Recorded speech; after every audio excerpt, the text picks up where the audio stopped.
And if you have seen the news lately or read any medical reports, you know that we're still failing more often than we succeed when we try to be healthy.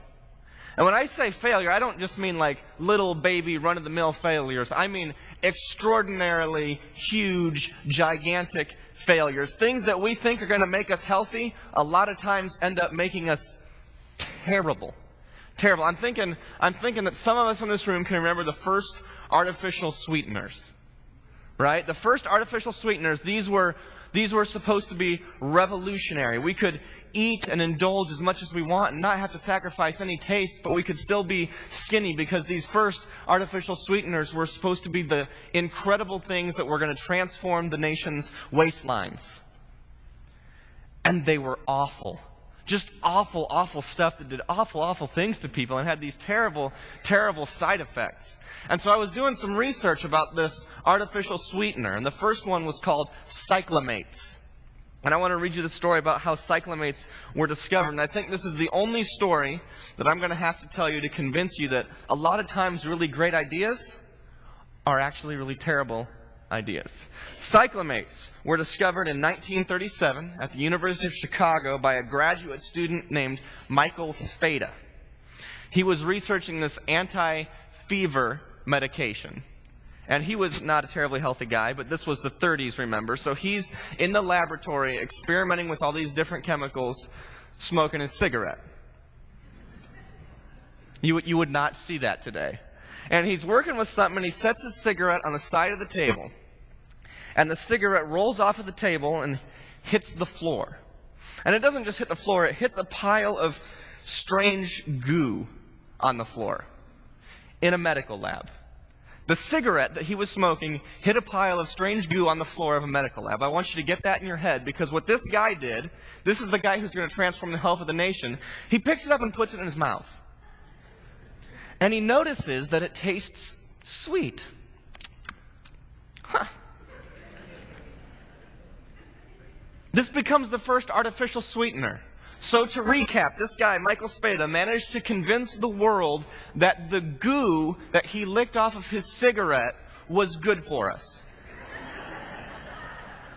People are always looking for these things that are going to transform us, and then we get disappointed when it doesn't happen. I don't know if that's describing you physically, if that's describing you emotionally, if that's describing you socially, if that's describing you spiritually, but we've all at some point in time looked for a shortcut, searched for something that we weren't supposed to be taking, and been surprised when it doesn't work.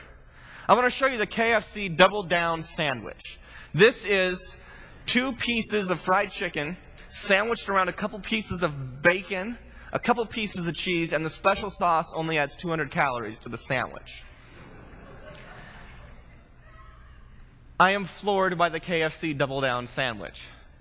But I think what really kills me about it is that it came about 7 years too late.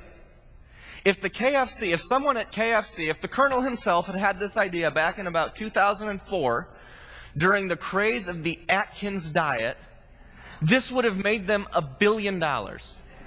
Because people all over the country would have deluded themselves into looking at this and saying, that is good for me. That is good for me. And we all know that our level of health is going to be tied directly to the things that we put into our bodies. Our level of health is going to be tied directly to the things that we put inside of our minds, and our level of health is going to be tied directly to the things that we put inside of our souls. We know that. The struggle is that we rarely figure out correctly what those good things are going to be. We chase fad diets that are bad for us. We follow advice that's bad for us. We do exercises that don't help us because we can't figure out what things we can connect to that are going to make us better. For example, who would have ever imagined that you could charge an iPod using a spaghetti squash? I learned this from my friend Steve in Indianapolis, and for those of you who don't know what an iPod is, Herb, this is like a tiny...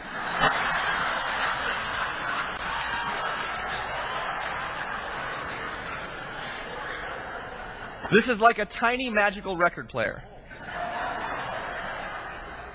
In my pocket. out of my pocket. And this thing is dead. It is dead as in I can push the power button as much as I want, but it's not going to turn on, which means I can't hear the music or see the videos or get on the internet or do anything. But I learned this from my friend Steve in Indianapolis, and this is actually pretty remarkable. I'm going to plug this thing in, and then it goes straight into the spaghetti squash. I'm going to leave this right here so we can work with it a little bit. Now, I never would imagine, my friend Steve told me about this. He said, Aaron, you got to try this. And I said, I got to try this. And I tried it, and the very first thing I thought, and this is how you know I'm a preacher, the very first thing I thought when I tried that is, I have to find a way to use this in a sermon.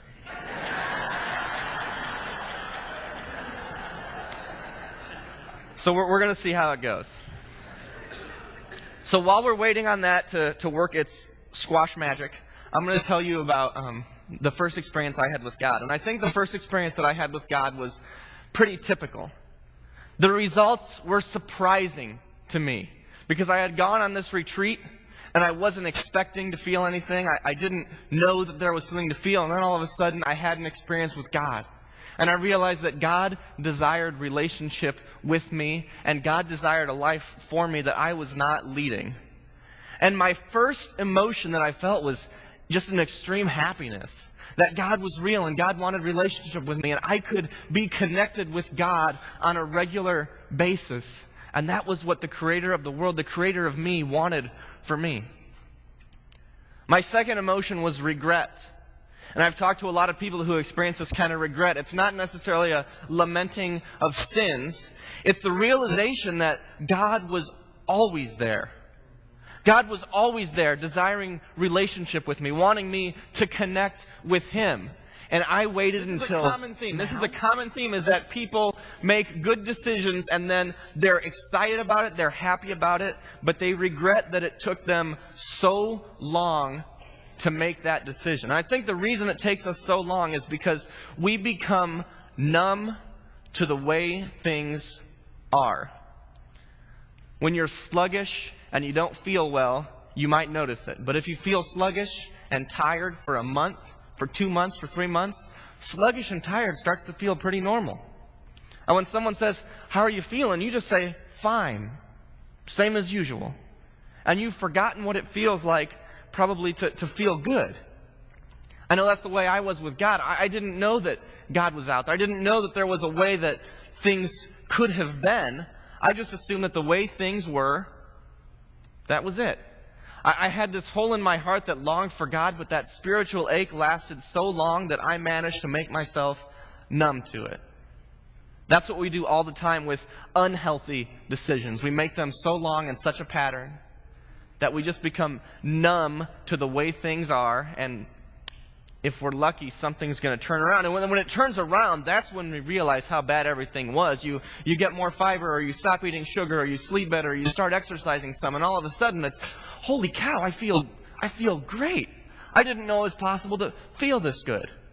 I thought that things were always going to be the way verse in Matthew 4, talking about man does not live on bread alone. This is Jesus quoting the Old Testament.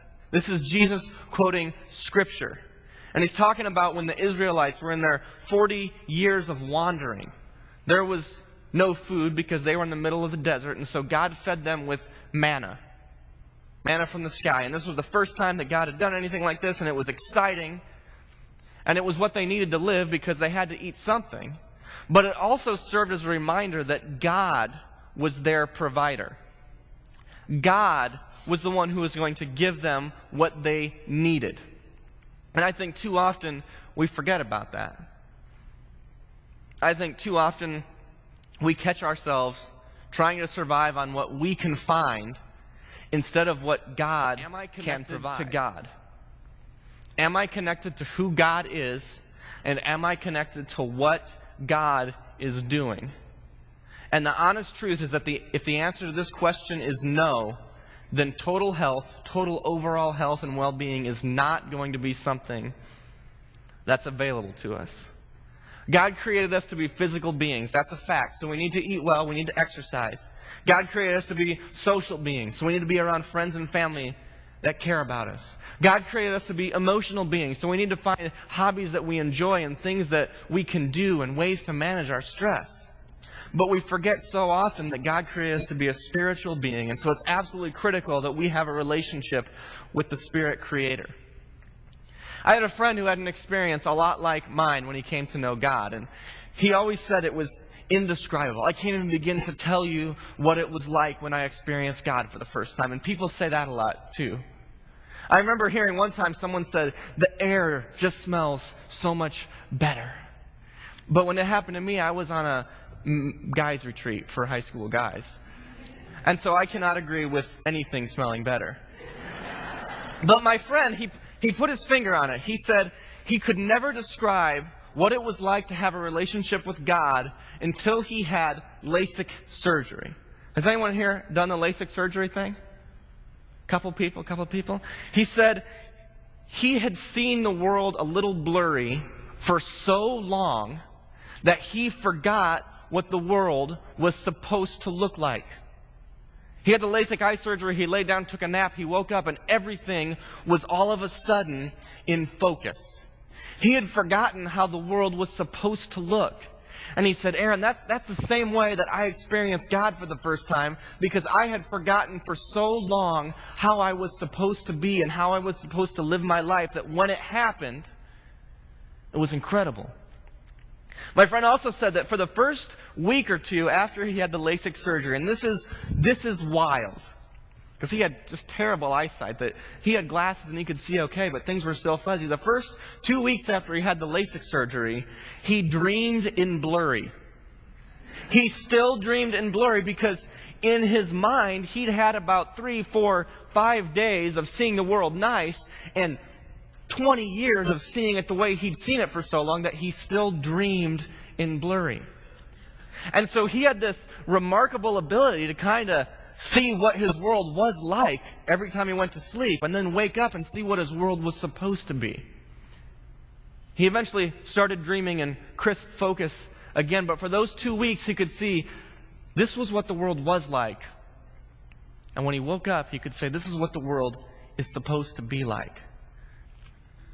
And I think we all have that same opportunity to have a relationship with God when God wakes us up and says, that numbness, that ache that you've hidden for so long is fixed, and this is how the world is supposed to be.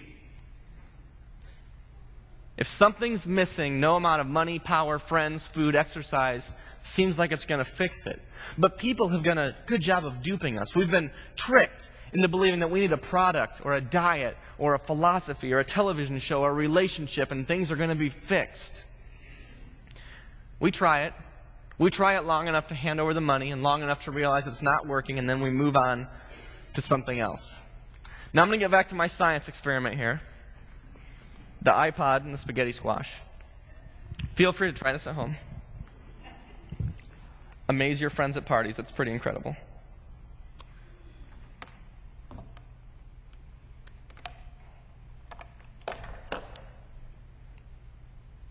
Hang on.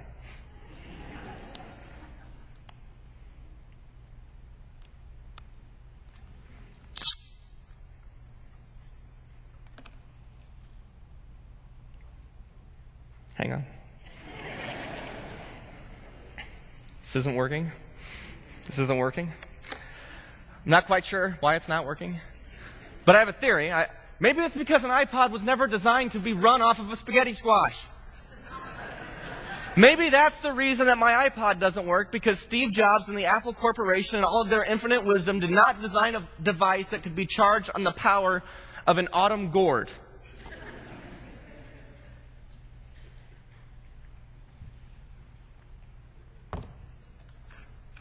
I wouldn't expect it, but there it is.